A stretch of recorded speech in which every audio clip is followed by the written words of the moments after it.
નમસ્કાર. ગુજરાત રાજ્ય સરકારના 1.6 લાખ કરતાં વધારે આંગણવાડી કર્મચારી બહેનો, સ્વાગત છે તમારું આજના આંગણવાડી ભથ્થામાં વધારો કરતા સમાચાર સાથે આપણી આ યુટ્યુબ ચેનલમાં, જેનું નામ છે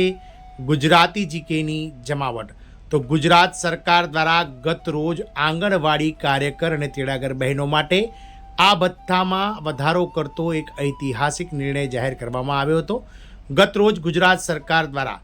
ગુજરાત રાજ્ય સરકારના મહિલા અને બાળ વિકાસ વિભાગે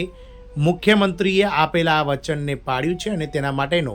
પરિપત્ર જાહેર કરી દેવામાં આવ્યો છે. તો જાણીશું આજના વિડીયોમાં આપણે વિગતવાર કે આપ સૌ આંગણવાડી કર્મચારી બહેનોને કયા ભથ્થામાં વધારો કરી આપતો મહત્વનો પરિપત્ર ગત રોજ મહિલા અને બાળ વિકાસ વિભાગ ગુજરાત સરકાર દ્વારા બહાર પડાયો છે. શું છે આની સંપૂર્ણ વિગત, તેના વિશે આજના વિડીયોમાં આપણે વિગતવાર ચર્ચા કરીશું. તો વિડીયોના અંત સુધી આપ બન્યા રહો અને જો ચેનલમાં તમે નવા સબસ્ક્રાઈબર હોય તો બહેનો ચેનલને સબસ્ક્રાઈબ કરી બાજુમાં રહેલું બેલ આઇકોન દબાવી ઓલ નોટિફિકેશન ઓન કરવાનું ભૂલશો નહીં. તો ગુજરાત સરકારના મુખ્યમંત્રી શ્રી ભૂપેન્દ્રભાઈ પટેલ સરકાર દ્વારા છેલ્લા ઘણા દાયકાઓથી જે આંગણવાડી કર્મચારી બહેનોની મુખ્ય માગણી હતી કે જે માતૃશક્તિ યોજના અંતર્ગત, જે મુખ્યમંત્રી શ્રી માતૃશક્તિ યોજના અંતર્ગત જે અનાજ વિતરણ કરવા માટે આંગણવાડી કાર્યકરોને અનાજના જથ્થાને સસ્તા અનાજના ભાવની દુકાન એટલે કે એફપીએસથી આંગણવાડી કેન્દ્ર સુધી જે અનાજનો જથ્થો પહોંચાડવા માટેનો જે વાહતુક ખર્ચ એટલે કે ટ્રાન્સપોર્ટેશન ખર્ચ જે આપવામાં આવતું હતું તેની ચૂકવણી બાબતે જે છે તે ઘણા લાંબા સમયથી કર્મચારી બહેનો માંગ કરી રહ્યા હતા. ગતરોજ બજેટ પહેલાં મુખ્યમંત્રી શ્રી દ્વારા માસિક 200 રૂપિયા એમ વાર્ષિક 2400 રૂપિયા આપ સૌ બહેનો માટે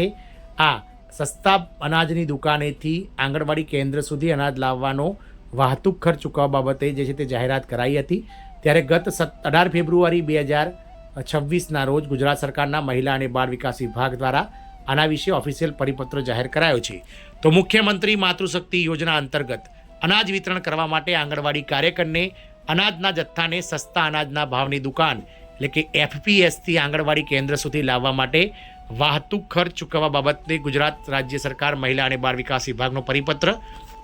જેમાં મહિલા અને બાળ વિકાસ વિભાગનો તારીખ 6 જાન્યુઆરી 2026 કમિશનર શ્રી મહિલા અને બાળ વિકાસ વિભાગની કચેરી 10/2/2026ના જૂના પરિપત્રો વંચાણ લીધેલ છે. સુધારા હુકમની વાત કરીએ તો વંચાણે લીધેલ પત્ર ક્રમાંક 1ના સમાનાંકી ઠરાવથી મુખ્યમંત્રી માતૃશક્તિ યોજના અંતર્ગત અનાજ વિતરણ કરવા માટે આંગણવાડી કાર્યકરને અનાજના જથ્થાને સસ્તા અનાજના ભાવની દુકાન એફપીએસથી આંગણવાડી કેન્દ્ર સુધી લાવવા માટે વાહતુક ખર્ચ એટલે કે ટ્રાન્સપોર્ટેશન ખર્ચ ચૂકવવા અંગે મંજૂરી આપવામાં આવેલી હતી. ક્રમ 2થી એટલે કે જે પત્ર ક્રમાંક 2 છે 10/2/2026નો, તેના પરથી પ્રસ્તુત બાબતે સંદર્ભ 1ના ઠરાવમાં સદર બાબતે જરૂરી સુધારો કરવા અંગે દરખાસ્ત કરવામાં આવેલ. પ્રસ્તુત બાબતે વંચાણ લીધેલ 1 પરના ઠરાવમાં નીચે મુજબના બજેટ સદરે ધ્યાનમાં લેવામાં આવશે, જેમાં માંગણી નંબર 106 મુખ્ય સદર 2236 પોષણ, પેટા સદર 2, ગૌણ સદર 101, પેટા સદર 3 NTR અને ઓબ્જેક્ટ 3132 3133 પંચાયતોને અન્ય સંબંધિત જનરલ સહાયક અનુદાન, સ્થાનિક સંસ્થાઓને જનરલ સહાયક અનુદાન આ વિભાગના 6/1/2026ની સમાનાંકી ઠરાવની આ અન્ય શરતો મુજબ તમામ શરતો યથાવત રહેશે. ગુજરાત રાજ્ય સરકારના હુકમથી ડીયુ ગોસાઈ ઉપસચિવ દ્વારા આ મહત્વનો પરિપત્ર બહાર પડાયો છે. તો આમ મુખ્યમંત્રી શ્રી માતૃશક્તિ યોજના અંતર્ગત મહિલાઓને